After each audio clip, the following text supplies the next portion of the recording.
এখানে একটা ইয়া দেওয়া ছিল, বারান্দা ছিল, আমরা এখানে লেখাপড়া করতাম।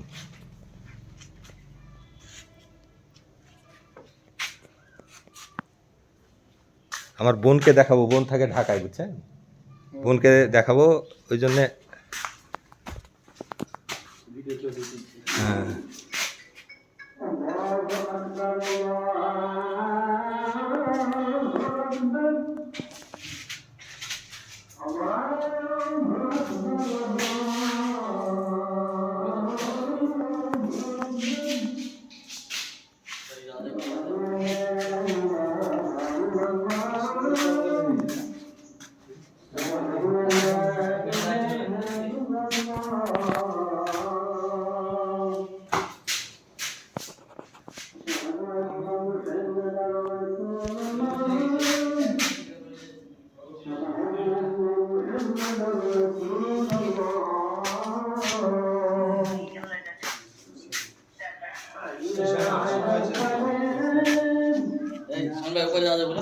হ্যাঁ, হ্যাঁ, ওই যাবো তো পিছে।